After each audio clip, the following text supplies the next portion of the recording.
Assalamualaikum warahmatullahi wabarakatuh. Halo semuanya, perkenalkan nama saya Rifa Afifanisa, mahasiswa semester 1 Prodi S1 PGSD Kebumen, Universitas 11 Maret dari kelas 1C dengan NIM K7325103. Pada kesempatan kali ini, saya akan menyampaikan materi mengenai Pancasila dalam kajian sejarah bangsa Indonesia. Tugas video ini merupakan bagian dari mata kuliah pendidikan Pancasila, khususnya materi yang membahas bagaimana Pancasila lahir, berkembang, dan ditetapkan sebagai dasar negara Indonesia. Video ini dibuat untuk membantu kita memahami yang pertama, perjalanan sejarah terbentuknya Pancasila. Yang kedua, tokoh-tokoh penting yang berperan dalam perumusan Pancasila. Yang ketiga, nilai-nilai Pancasila yang menjadi pedoman kehidupan berbangsa dan bernegara. Yang keempat, pentingnya Pancasila dalam menjaga persatuan dan keutuhan bangsa Indonesia. Baik, langsung saja lanjut ke penjelasan materinya. Sejarah memegang peran penting dalam kehidupan manusia karena berfungsi sebagai pembimbing dan sumber inspirasi. Soekarno pernah menyampaikan bahwa jangan sekali-kali meninggalkan sejarah, karena sejarah membantu kita memahami identitas dan tujuan suatu bangsa. Pancasila merupakan ideologi yang kokoh dan berperan sebagai identitas bangsa Indonesia, yang mampu membangkitkan jati diri bangsa serta menjadi fondasi moral untuk kemajuan bangsa. Agar mencapai kebesaran, suatu bangsa harus memiliki cita-cita dan keyakinan yang teguh, sebagaimana yang diungkapkan oleh John Gardner. Pancasila tidak muncul secara tiba-tiba, tetapi melalui proses sejarah yang panjang. Sebelum Indonesia merdeka, para pendiri bangsa telah mencari dasar negara yang mampu menyatukan seluruh rakyat dengan keberagaman budaya, suku, agama, dan bahasa. Pancasila sebelum kemerdekaan dalam sidang pertama PPUPKI tanggal 29 Mei sampai 1 Juni 1945. Badan Penyelidik Usaha-Usaha Persiapan Kemerdekaan Indonesia atau PPUPKI dibentuk tahun 1945. Pada sidang pertama PPUPKI, Dr. Rajiman meminta para pemimpin bangsa untuk menyampaikan dasar negara Indonesia merdeka.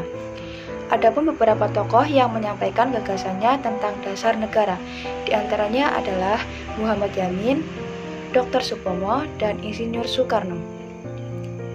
Pada tanggal 29 Mei 1945, Muhammad Yamin mengajukan 5 rumusan dasar negara Indonesia, yaitu yang pertama, peri kebangsaan, yang kedua, peri kemanusiaan, yang ketiga, peri ketuhanan, yang keempat, peri kerakyatan, dan yang kelima, kesejahteraan rakyat. Pada tanggal 30 Mei 1945, Profesor Dr. Supomo menyampaikan berbagai teori negara, yaitu yang pertama, teori negara perseorangan atau individualis, yang kedua, paham negara kelas, yang ketiga, paham negara integralistis. Pada tanggal 1 Juni 1945, Insinyur Soekarno mengajukan 5 dasar negara yang kemudian dikenal sebagai Pancasila, yaitu 1. Nasionalisme kebangsaan Indonesia, 2. Internasionalisme peri kemanusiaan, 3. Demokrasi mufakat, 4. Kesejahteraan sosial, 5. Ketuhanan yang Maha Esa berkebudayaan. Insinyur Soekarno mengajukan 5 dasar negara tersebut yang kemudian dinamakan Pancasila. Dalam pidatonya, Insinyur Soekarno menegaskan bahwa dasar negara adalah filosofis Groundslek, yakni fondasi filosofis bangsa Indonesia. Pidato ini menjadi tonggak lahirnya gagasan dasar negara Indonesia. Meskipun ia diakui sebagai penggali Pancasila, Insinyur Soekarno menolak disebut sebagai penciptanya. Baginya, Pancasila merupakan hasil penggalian dari nilai-nilai bangsa Indonesia dan anugerah dari Tuhan. Selain itu, beliau juga menawarkan alternatif. Yang pertama, Trisila, yang terdiri atas sosio-nasionalisme, sosio-demokrasi, dan ketuhanan. Lalu ada Ekasila, yaitu gotong royong. Meskipun demikian, yang di akhirnya dipilih sebagai dasar negara adalah Pancasila. Soekarno dikenal sebagai penggali Pancasila bukan sebagai kelemahan, melainkan menunjukkan luasnya wawasan dan sikap ideologis seorang negarawan. PPUPKI membentuk panitia kecil pada tanggal 1 Juni 1945 yang dinamai Panitia 9. Panitia ini beranggotakan 9 orang yang diketuai oleh Soekarno. Tugasnya adalah menyempurnakan pidato dasar negara yang disampaikan Soekarno pada 1 Juni 1945. Hasil kerja mereka adalah Piagam Jakarta 22 Juni 1945 yang memuat 5 sila yang kemudian menjadi Pancasila dalam bentuk awal merumuskan dasar negara Indonesia sekaligus sebagai rancangan pembukaan UUD 1945. Namun, sila pertama pada Piagam Jakarta yang berbunyi ketuhanan dengan kewajiban menjalankan syariat Islam bagi pemeluk-pemeluknya memicu perdebatan di antara 3 kelompok elit, yaitu nasionalis netral agama, nasionalis muslim, dan nasionalis Kristen, karena dianggap akan menimbulkan perpecahan bangsa dan diskriminasi terhadap pemeluk agama non-Islam. Tetapi kemudian diubah menjadi ketuhanan yang Maha Esa demi kepentingan nasional. Kesepakatan tersebut muncul berkat kebesaran hati para tokoh muslim seperti Muhammad Hatta, Ki Bagus Hadikusumo, Teguh Muhammad Hasan, dan lainnya. Hal ini menunjukkan bahwa Indonesia tidak didirikan sebagai negara agama tertentu, melainkan sebagai negara kebangsaan yang berlandaskan Pancasila. Menurut para sejarawan, pada awal kemunculannya, Pancasila merupakan bentuk kontrak sosial, hasil perdebatan, negosiasi, dan kompromi yang dilakukan oleh para pendiri bangsa agar dapat menjadi dasar negara yang diterima oleh seluruh rakyat Indonesia. Pancasila pada masa kemerdekaan. Setelah Indonesia merdeka, tanggal 17 Agustus 1945, keesokan harinya PPKI menetapkan Pancasila sebagai dasar negara Indonesia yang sah, seperti yang tercantum dalam pembukaan Undang-Undang Dasar 1945 alinea keempat. Proklamasi 17 Agustus 1945 sejalan dengan Piagam Jakarta 22 Juni 1945 yang menjadi dasar pembentukan Republik Indonesia. Dalam sidang PPKI pada 18 Agustus 1945 mengesahkan Pancasila sebagai dasar negara dan juga mengesahkan pembukaan Undang-Undang Dasar 1945 yang di dalamnya terdapat rumusan Pancasila dengan perubahan pada sila pertama dari ketuhanan dengan kewajiban menjalankan syariat Islam bagi pemeluk-pemeluknya menjadi ketuhanan yang Maha Esa. Memasuki awal 1950-an, muncul perbedaan pendapat mengenai Pancasila. Beberapa tokoh menganggap Pancasila tidak hanya sebagai kompromi politik, tetapi juga sebagai filsafat sosial dan pandangan hidup bangsa, atau Weltanschauung. Sementara itu, yang lain berargumen bahwa Pancasila hanyalah kompromi politik antara nasionalis yang netral secara agama dan nasionalis Islam dalam merumuskan dasar-dasar negara. Pancasila pada masa Orde Lama. Pada Orde Lama, ada perbedaan pendapat tentang dasar negara. Beberapa pihak ingin kembali ke Undang-Undang Dasar 1945 dengan Pancasila berdasarkan Piagam Jakarta. Sedangkan pihak lain ingin kembali ke Undang-Undang Dasar 1945 tanpa syarat, yaitu dengan Pancasila seperti dalam pembukaan Undang-Undang Dasar 1945, hasil sidang PPKI. Namun, sidang konstituante tidak mencapai kesepakatan, sehingga terjadi kebuntuan politik pada Juni 1959. Situasi tersebut mendorong Presiden Soekarno untuk mengeluarkan Dekret Presiden 5 Juli 1959 yang berisi 1. Pembubaran konstituante, 2. Pemberlakuan kembali Undang-Undang Dasar 1945, 3. Pembentukan MPRS atau Majelis Permusyawaratan Rakyat Sementara. Setelah itu, Pancasila dijadikan sebagai ideologi negara yang dominan melalui doktrin Manipul Usdek atau Manifesto Politik Undang-Undang Dasar 1945, Sosialisme Indonesia, Demokrasi Terpimpin, Ekonomi Terpimpin, Kepribadian Indonesia. Manifesto politik ini diambil dari pidato Soekarno, yaitu penemuan kembali revolusi kita pada 17 Agustus 1959 dan kemudian ditetapkan sebagai GBHN melalui Perpres nomor 1 tahun 1960 dan TAP MPRS nomor 1 MPRS 1960. Dalam praktik politik, berbagai kekuatan politik baik yang mendukung maupun menentang komunisme sama-sama menggunakan Pancasila sebagai legitimasi. Soekarno berusaha mempersatukan semua ideologi, termasuk komunisme di bawah Pancasila.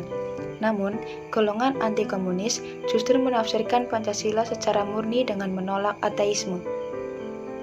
Pertentangan politik yang semakin intens dan kondisi negara yang tidak stabil akhirnya melemahkan posisi Soekarno.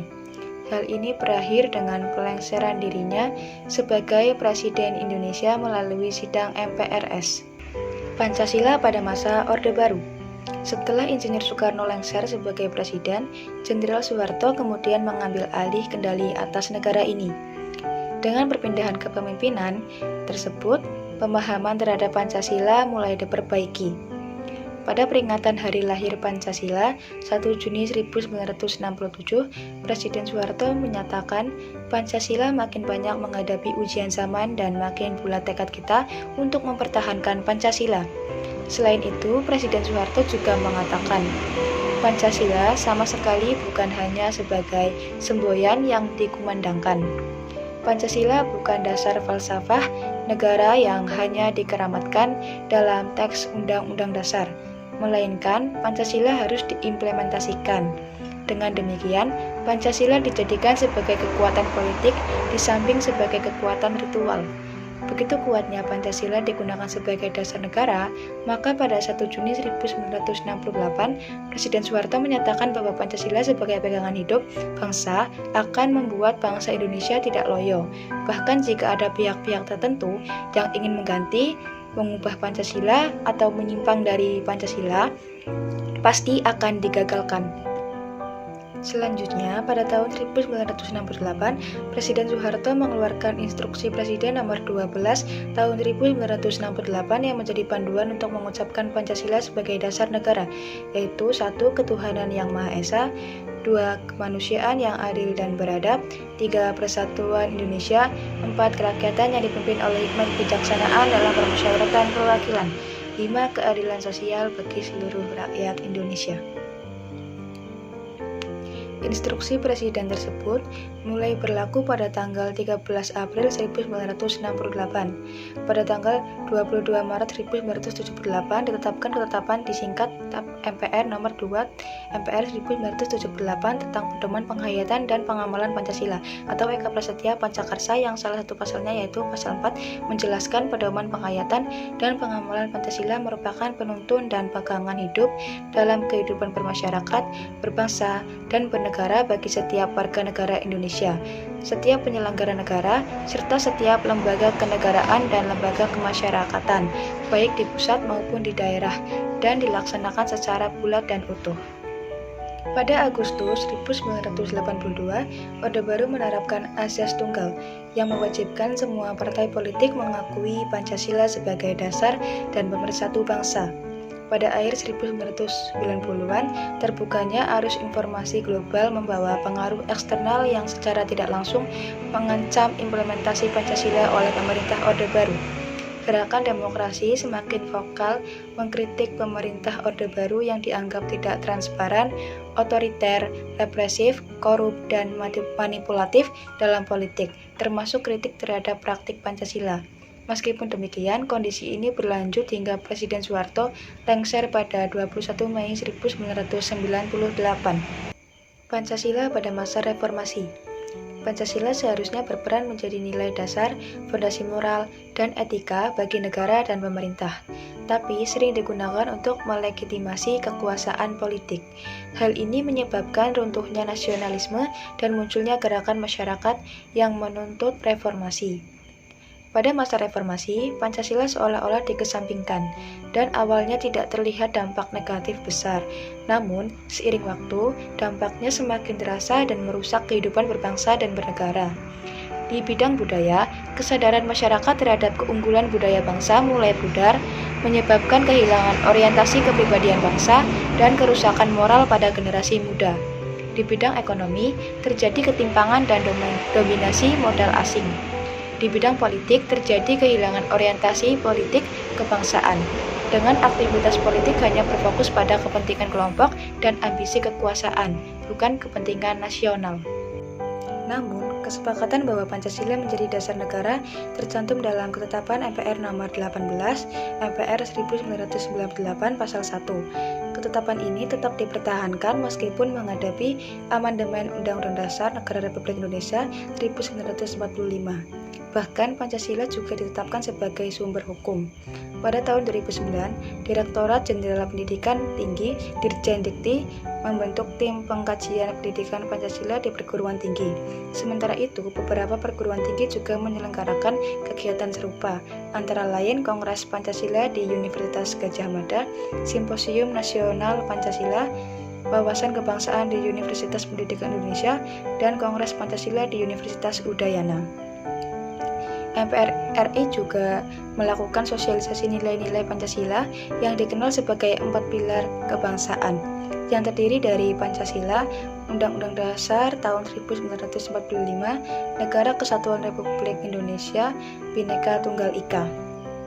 Namun, istilah 4 pilar kebangsaan menurut Kailan mengandung kesalahan, seperti kesalahan linguistik atau terminologi. Ungkapan tersebut tidak sesuai dengan realistis empiris dan lebih merujuk pada konsep atau ide. Kesalahan kategori, karena Pancasila, Undang-Undang Dasar 1945, Negara Kesatuan Republik Indonesia, dan Bhinneka Tunggal Ika memiliki kategori pengetahuan yang berbeda-beda. Perbedaan ini berkaitan dengan esensi pengetahuan, bentuk pengetahuan, kebenaran pengetahuan, dan koherensi pengetahuan.